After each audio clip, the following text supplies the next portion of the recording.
Welcome on in, guys. Three bold takes again, and today we have a little bit of breaking news that happened out of Kansas. Lance Leopold has inked a new deal worth $7 million per year, which put him top three in average salary in the Big 12.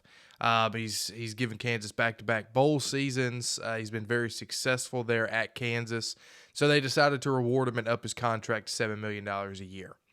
At Kansas for a football coach, that's a lot of money. Like they don't throw around that kind of money for no reason. So Quinn, I'm going to pass to you first. Is he worth that much money as a Kansas head coach or not? Look, frankly, for the move for Kansas, I love the move. First off, he has energy in your program, which for me, energy is a big deal at Kansas. I mean, you were just hoping for a pulse because for most of my lifetime, it's been a dead like carcass on the college football landscape. And now there's actually buzz around Kansas. I mean, you're seeing them hover in the top 25, both seasons under him, have actual good seasons ending in bowl appearances, and then you have all this like, I mean, let's be real, it's the off season. His name got more attention than I think you might have thought it would have coming into this off season. So I think it's a good faith move by Kansas to show, hey, we're invested in what you've done for us. And from Leipold, it's a good faith impression of, hey, I enjoy where I am right now, and it's going to take something serious to take me out of here. If and I'm personally not convinced that he's the kind of coach that's going to want to go to the biggest stage anyway.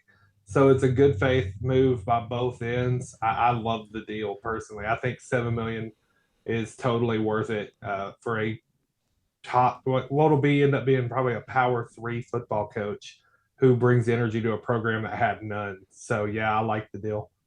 Yeah, absolutely love it. I think you have a guy that's been in a lot of conversations for a lot of head coach openings over the past couple seasons, and you're gonna do right by him. And then just looking at the games he's won, I mean, he's winning 7, 8 games a year, and his star quarterback that's been in Heisman conversations or something usually is getting knocked out around the 6, 7 game mark, and he's still pulling out some wins and stuff in some very tough games. And it's not like this is a team and a coach that's just beating up on the smaller schools of the Big 12 or the outside of like Group of Fives or something like that. No, they've beat Oklahoma, they've beat Texas at points under his reign. So it's very notable what he's done in the time.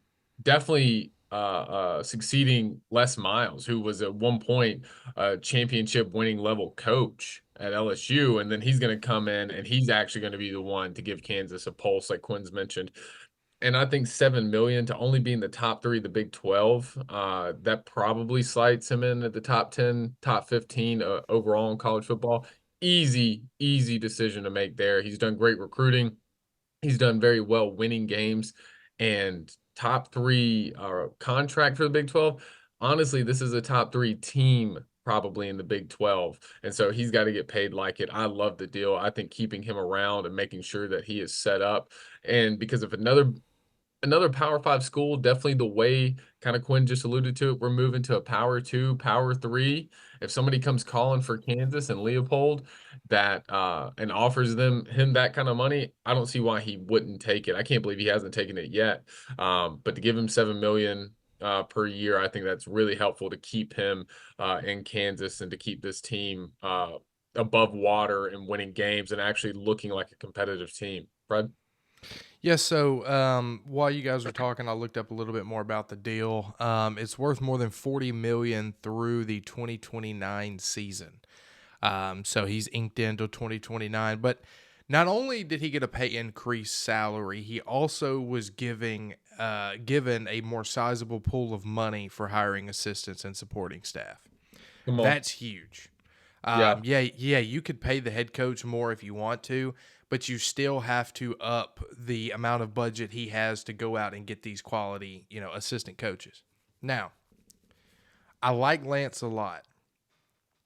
I personally would have waited to see what he would do in the new Big 12 Okay. before kind of inking a long-term deal through 2029. Now, that may have been, if it's me, it could be midseason, right? You see 6, 7 games. How's he doing in the competition? All right, cool.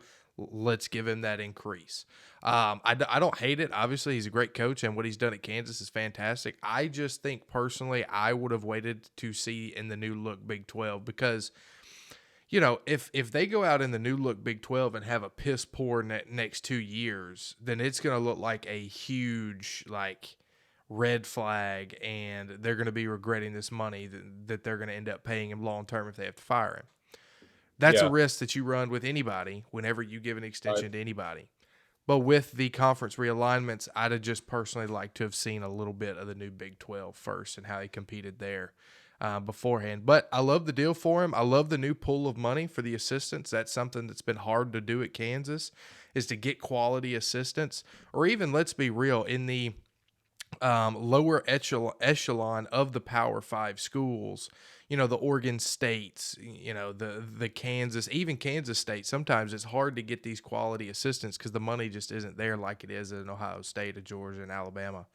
Right. So good on them for going all in on football. They're also building a new stadium. Hello, like they're going all in on football, and I love to see it from a school that's genuinely or generally a basketball school only. So it's great. One thing I want to point out for people that are watching. So next year, Freddie mentioned the new conference realignment. You don't have Texas and you don't have Oklahoma here. Their games, it's Lindenwood, Illinois, UNLV, West Virginia, TCU, Arizona State, Houston, Kansas State, Iowa State, BYU, Colorado, Baylor. Luck could hit Kansas. They could win 10 games next year. Could. If everybody's healthy, they could win 10 games. And again, should be a top 3 team in the Big 12. So I just wanted to point that out because I was kind of astounded by the lack of depth in that schedule, lack of strength actually in that schedule for Kansas. So this should be a very interesting year for Leipold and the Jayhawks. Absolutely, and for all the teams in the Big 12, because it's pretty much Yep. wide open now, especially with a Yep. playoff berth on the line. Guys, it's been 3 bold takes. I appreciate you watching. We post videos every week. We did take a short hiatus because we were grinding out for about 6 weeks straight. But genuinely, you get about 3-4 videos a week from us here in the off season as well as in the season. Leave a like, comment, share to your friends. Hope you have a great rest of your day, and we'll be back soon. Guys,